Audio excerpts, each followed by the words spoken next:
And welcome to our Children's Activity Day, day number 2. Hopefully today will be a little bit better in the way of sound quality from yesterday. I have actually got somebody monitoring it today to make sure that it doesn't sound as bad as it did yesterday. But welcome back to my study. I've got some family members with me to help and support us through this day. The plan of today is to read a story, to hear something about what it is to what the reading around Maundy Thursday is, what we do today. Then I've got a couple of questions for you to ask. So hopefully, if you're in a room with an adult, you will be able to ask an adult a question, and the adults will be able to ask you questions, and it'll be a little bit interactive that way. If you are with an adult who has the ability to comment in the chat, then feel free to do that. I have somebody monitoring our chat who will love to tell me what's going on and keep me up to date with what people are saying in the chat. But let's start with our reading. And today I'm reading from this Bible. Don't panic. It is upside down how you look at it. However, if I turn it around, you'll notice that the writing is the right way up. So it's just the way this one was put together, but we love it. It's one of our precious children's Bibles. And so the story today comes from the book of John. Jesus and his disciples gathered together for a special Passover meal. Jesus knew he would be leaving them soon. Just show you that picture so you can see. After supper, Jesus removed his outer clothing.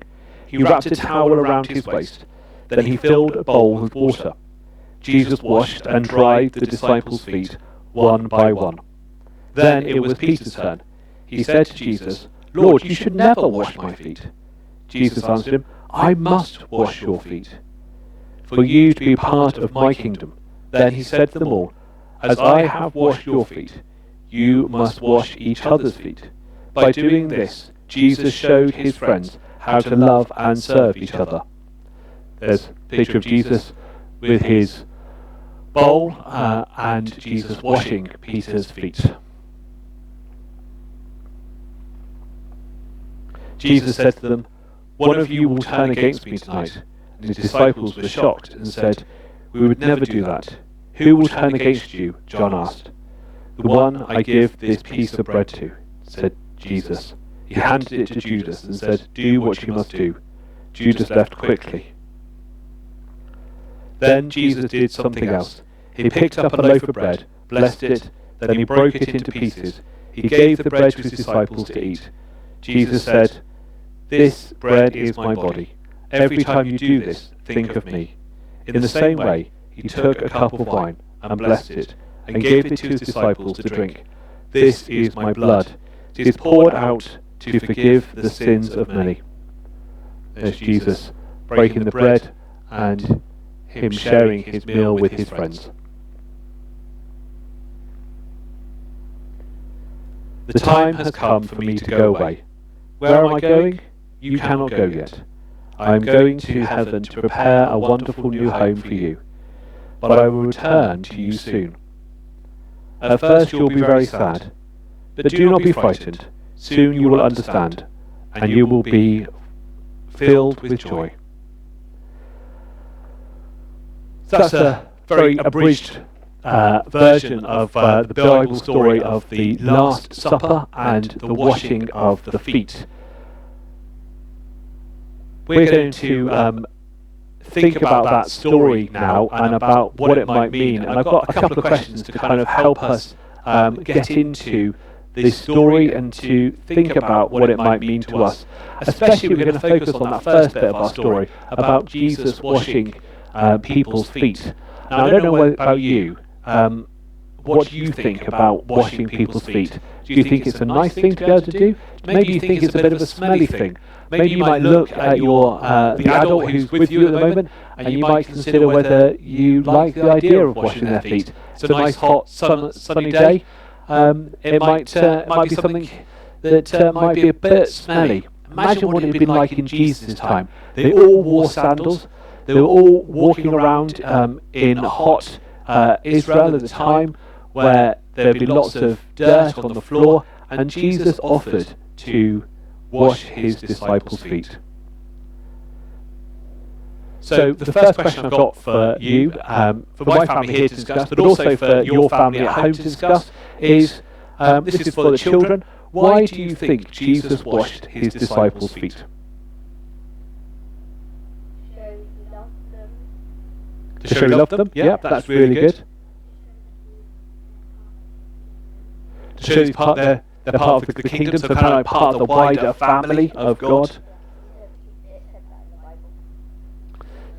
Yeah, so the Bible said that about being part of the kingdom. Whose job do you think it would have been to wash people's feet?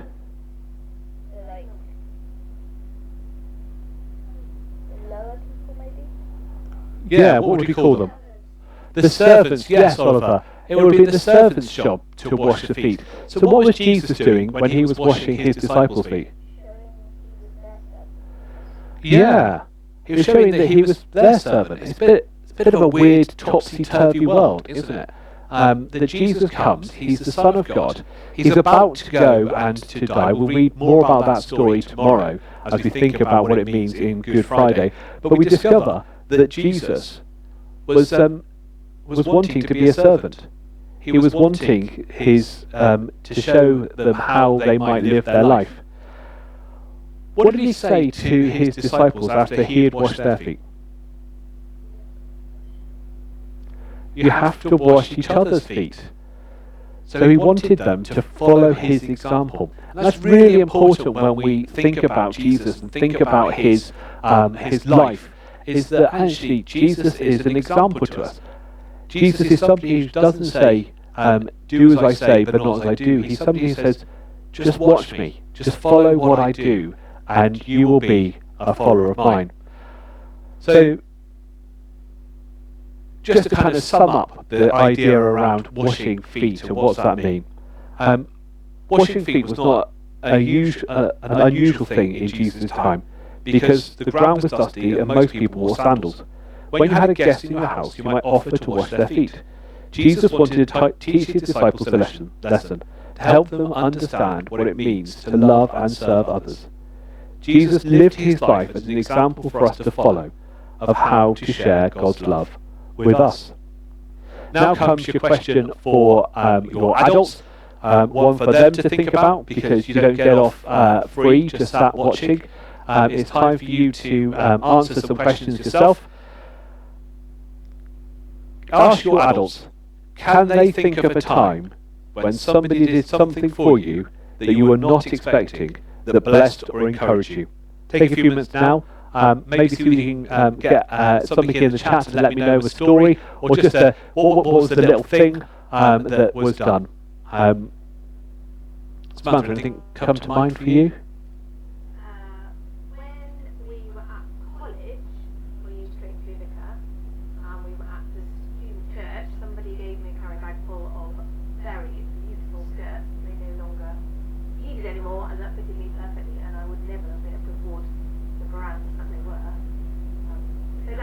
Lovely blessing at college when we couldn't really spend a lot of money.